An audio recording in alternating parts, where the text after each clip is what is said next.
یرمیہ 31 باب۔ خداوند فرماتا ہے، میں اس وقت اسرائیل کے سب گھرانوں کا خدا ہوں گا اور وہ میرے لوگ ہوں گے۔ خداوند یوں فرماتا ہے کہ اسرائیل میں سے جو لوگ تلوار سے بچے، جب وہ راحت کی تلاش میں گئے تو بیابان میں مقبول ٹھہرے۔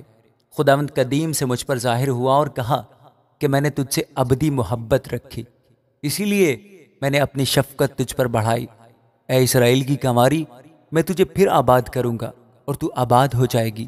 تو پھر دف اٹھا کر آراستہ ہوگی اور خوشی کرنے والوں کے ناچ میں شامل ہونے کو نکلے گی۔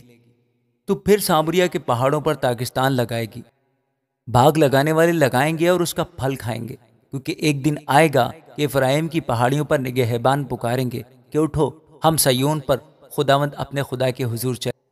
کیونکہ خداوند یوں فرماتا ہے کہ یعقوب کے لیے خوشی سے گاؤ اور قوموں کی سرتاج کے لیے للکارو، منادی کرو، حمد کرو اور کہو، اے خداوند اپنے لوگوں کو یعنی اسرائیل کے بقیہ کو بچا۔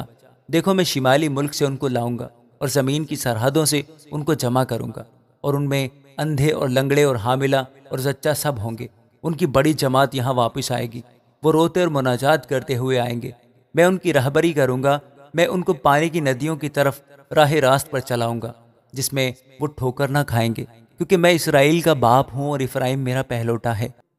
اے قوموں، خداوند کا کلام سنو اور دور کے جزیروں میں منادی کرو اور کہو کہ جس نے اسرائیل کو تتر بتر کیا وہی اسے جمع کرے گا اور اس کی ایسی نگہبانی کرے گا جیسے گٹریہ اپنے گلہ کی، کیونکہ خداوند نے یعقوب کا فدیہ دیا ہے اور اسے اس کے ہاتھ سے جو اس سے زور آور تھا رہائی بخشی ہے۔ بس وہ آئیں گے اور سیون کی چوٹی پر گائیں گے اور خداوند کی نعمتوں یعنی اناج، مے اور تیل اور گائے بیل کے اور بھیڑ بکری کے بچوں کی طرف اکٹھے رواں ہوں گے، اور ان کی جان سیراب باغ کی مانند ہوگی، اور وہ پھر کبھی غمزدہ نہ ہوں گے۔ اس وقت کنواریاں اور پیرو جوان خوشی سے رقص کریں گے، کیونکہ میں ان کے غم کو خوشی سے بدل دوں گا اور ان کو تسلی دے کر غم کے بعد شادمان کروں گا، اور میں کاہنوں کی جان کو چکنائی سے سیر کروں گا، اور میرے لوگ میری نعمتوں سے آسودہ ہوں گے۔ خداوند فرماتا ہے۔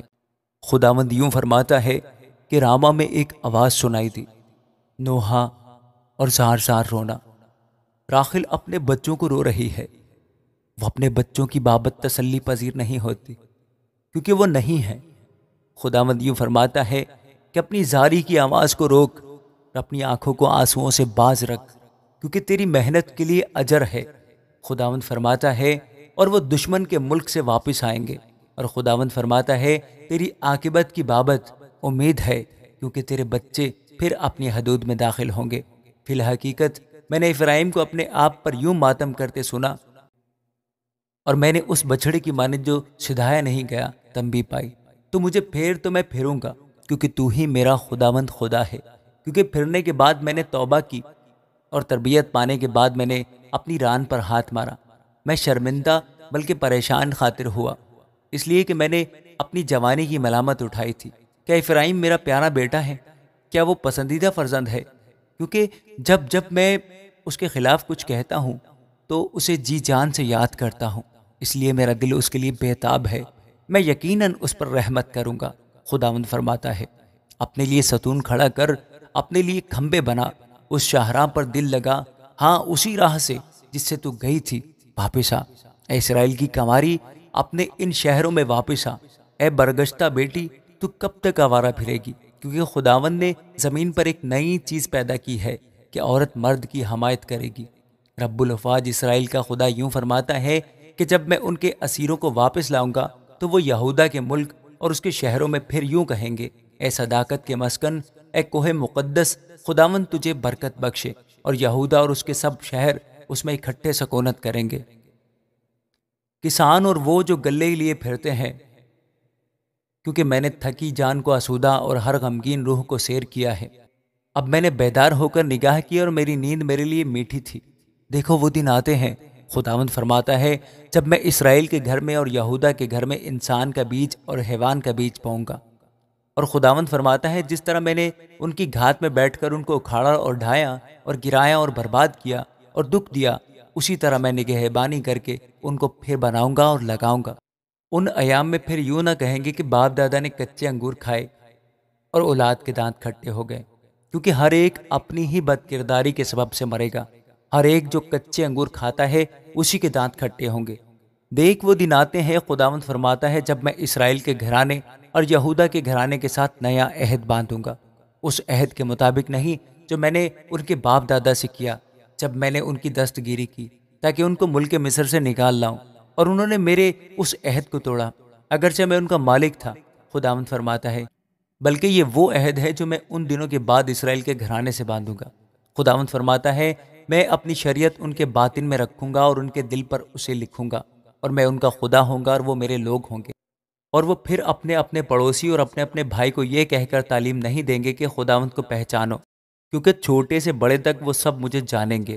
خداوند فرماتا ہے اس لیے کہ میں ان کی بد کرداری کو بخش دوں گا اور ان کے گناہ کو یاد نہ کروں گا۔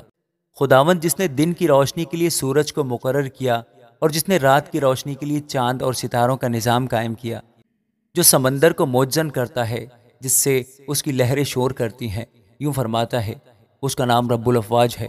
خداوند فرماتا ہے اگر یہ نظام میرے حضور سے موقوف ہو جائے تو اسرائیل کی نسل بھی میرے سامنے سے جاتی رہے گی کہ ہمیشہ تک پھر قوم نہ ہو۔ خداوند یوں فرماتا ہے کہ اگر کوئی اوپر آسمان کو ناپ سکے اور نیچے زمین کی بنیاد کا پتہ لگا لے تو میں بھی بنی اسرائیل کو ان کے سب اعمال کے سبب سے رد کر دوں گا۔ خداوند فرماتا ہے دیکھ وہ دن آتے ہیں، خداوند فرماتا ہے کہ یہ شہر ہنانل کے برج سے کونے کے پھاٹک تک خداوند کے لیے تعمیر کیا جائے گا، اور پھر جریب سیدھی کوہ چاریب پر سے ہوتی ہوئی جو آتا کو گھیر لے گی، اور لاشوں اور راکھ کی تمام وادی اور سب کھیت کے درون کے نالے تک اور گھوڑے پھاٹک کے کونے تک مشرق کی طرف خداوند کے لیے مقدس ہوں گے۔ پھر وہ ہمیشہ تک نہ کبھی اکھاڑا نہ گرایا جائے گا۔ آمین۔